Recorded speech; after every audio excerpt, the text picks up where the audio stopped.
Hello friends, मैं आपका दोस्त, आपका साथी आशुतोष आपका एक बार फिर स्वागत करता हूं ट्यूटरकिस लर्निंग प्लेटफॉर्म पर। फ्रेंड्स, आज के टाइम पे स्पेशली करंट सिचुएशन में इंटरनेट का महत्व, इंटरनेट का इम्पोर्टेंट बहुत ज़्यादा बढ़ गया है। और अनफॉर्चुनेटली उसी फेज़ में, इसी इम्पॉर्टेंट फेज़ में हम में से बहुत सारे यूज़र्स स्लो इंटरनेट या स्लो वाईफाई का इशू बहुत कॉमनली फेस करते हैं, एक्सपीरियंस करते हैं। तो इस वीडियो के माध्यम से हम आपके लिए लेके आए हैं कि क्या क्या पॉसिबल रीजंस हो सकते हैं इंटरनेट या वाईफाई स्लो के, कैसे आप उनको आइडेंटिफाई कर सकते हैं और कैसे अपना सकते हैं फिक्सेस को जो कि आपके इश्यूज़ को रिजॉल्व कर देगा और आपकी स्पीड को बेहतर से बेहतर करेगा। तो चलिए बढ़ते हैं आगे और देखते हैं क्या क्या कर सकते हैं आप। तो फ्रेंड्स, अगर आप भी इंटरनेट स्लोनेस की समस्या से जूझ रहे हैं तो सबसे पहले आपको करने हैं बेसिक ट्रबल शूटिंग स्टेप्स। तो बेसिक ट्रबल शूटिंग स्टेप्स क्या हैं, आइए देखते हैं।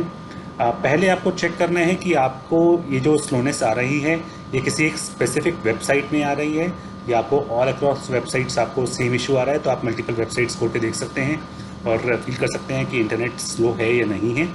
अगर ये केस नहीं है तो आप चेक कर सकते हैं अपनी वेबसाइट की, अपने इंटरनेट की speed by going to some authentic speed test sites like speedtest.net हो गया या few other sites are also available, जो कि आपको ना केवल अपलोड डाउनलोड स्पीड बताती हैं बट आपको बेंचमार्क डेटा भी देती हैं कि उस एरिया में, उस कंट्री में, उस शहर में यूजुअल स्पीड क्या है।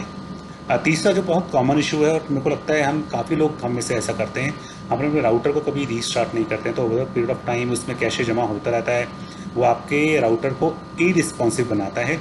तो आप इंश्योर कर लीजिए कि कुछ भी करने से पहले अपना एक बार राउटर रीस्टार्ट करके देख लें प्लीज़ आप। चौथा है राउटर की सेटिंग।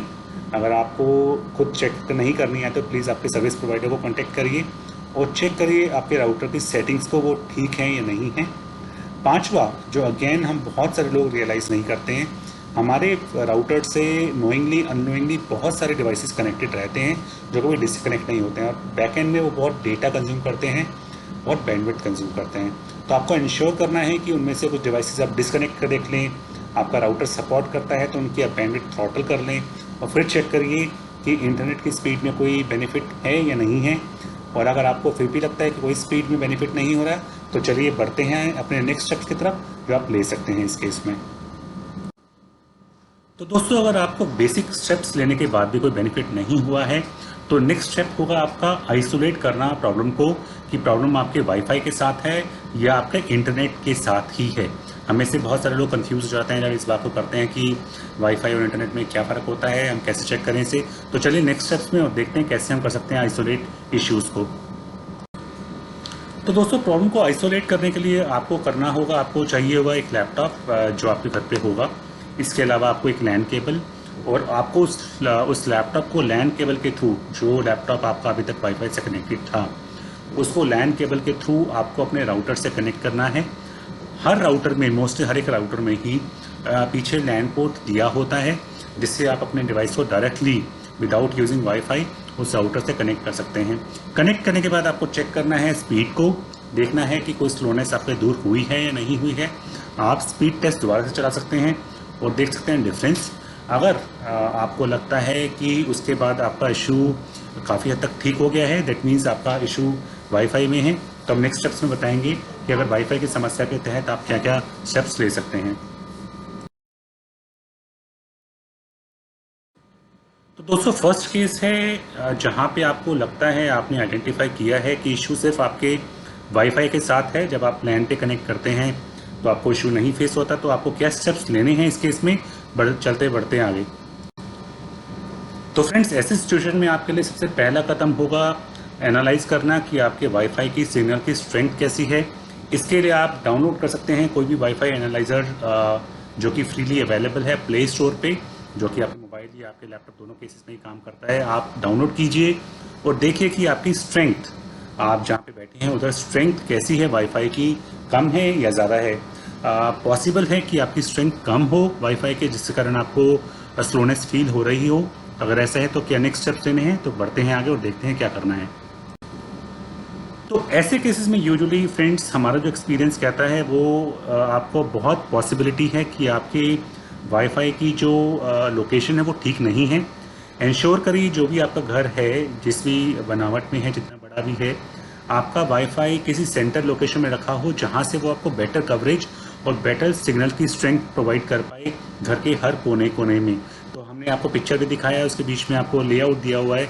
अगर ऐसा सा आपका घर है एक डिपिक्शन के तौर पर, तो आप कोशिश करिए कि बीच में कहीं पे वाईफाई रखा हो जो बिना किसी ऑब्स्टेकल के आपको सिग्नल की स्ट्रेंथ आपको प्रदान कर पाए। दीवार से थोड़ा दूर हो, आसपास में कोई लोहे या आयरन की कोई चीज़ ना हो जो कि सिग्नल को वीक करे उधर से। तो ये पहला स्टेप है आपके लिए दोस्तों। नेक्स्ट स्टेप्स जो शायद आपको बहुत छोटी सी चीज़ लगेगी, बहुत बहुत इंपॉर्टेंट है। आपको अपने राउटर को, वाईफाई राउटर को ज़मीन के पास नहीं रखना है, ज़मीन से उठा के रखना है। हमारा मानना है करीब करीब 6 फुट ऊंचा रखेंगे तो ज़्यादा बेटर रहेगा। और कोशिश करिए कि कोई वुडन की टेबल पे, स्टील या आयरन की टेबल पे नहीं, वुडन की टेबल पे बिना किसी ऑब्स्टेकल के, अगेन दीवार वगैरह से दूर, कॉर्नर से दूर बीच में रखिए, जो कि आपको सिग्नल्स को बिना किसी ऑब्स्टेकल के, बिना किसी रोड ब्लॉक के वो आगे जाके आपको बेहतर कवरेज दे पाए।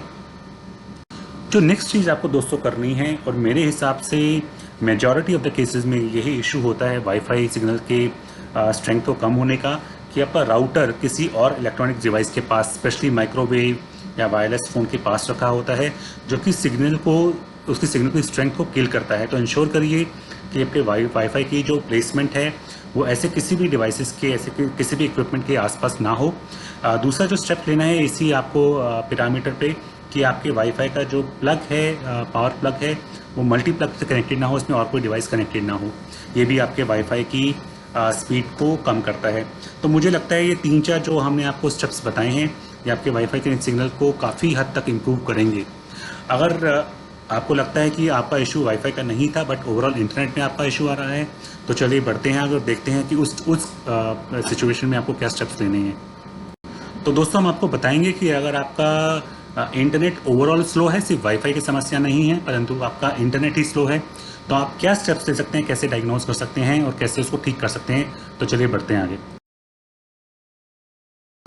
तो दोस्तों इसका एक बहुत कॉमन जो रीज़न होता है कि आपका इंटरनेट स्लो हो, जबकि आपके आस पड़ोस वालों का इंटरनेट अगर ठीक चल रहा है, और स्लोनेस सिर्फ आपको अकेले को फील हो रही है या कुछ एक बंदों को फील हो रही है, तो आप क्या कर सकते हैं। उसका सबसे अच्छा तरीका है दोस्तों, आप एक कोई भी वाईफाई, आपके पास बहुत सारे फ्री वाईफाई अवेलेबल हैं जो कि आपको महीने 2 महीने का एक फ्री आपको सब्सक्रिप्शन प्रोवाइड करते हैं। कोई भी नॉन ब्रांड आप ले सकते हैं, कोई भी नॉन नेम, जैसे हाइड मी हो गया, हॉटस्पॉट शील्ड हो गया, इनको आप डाउनलोड कर सकते हैं। डाउनलोड करके आप वीपीएन पे कनेक्ट करिए, उसके बाद आप अपनी स्पीड चेक करिए। बहुत सारे केसेस में दोस्तों आपको कोई बताता नहीं आपके सर्विस प्रोवाइडर, बट अगर आप इंटरनेट बहुत ज़्यादा कंज्यूम कर रहे हैं, आपकी बैंडविड्थ को बहुत ज़्यादा कंज्यूम कर रहे हैं, तो आपके आईपी एड्रेस को वो थ्रॉटल पे लगा देते हैं। इसका मतलब आपकी स्पीड को वो लिमिट कर देते हैं आपके आईपी एड्रेस को मैप करके। क्या करता है वीपीएन आपके आईपी एड्रेस को हाइड कर देता है, जिससे आपके सर्विस प्रोवाइडर को आपके बारे में पता नहीं चल पाता। तो इस कारण से आप डायग्नोज कर पाते हैं कि कहीं आपके सर्विस प्रोवाइडर ने आपके आईपी एड्रेस पे थ्रॉटलिंग तो नहीं लगा रखी है। और ये इंडिया में बहुत बहुत कॉमन इशू है, क्योंकि यहाँ पे लॉज वगैरह इतने स्ट्रिंजेंट नहीं हैं।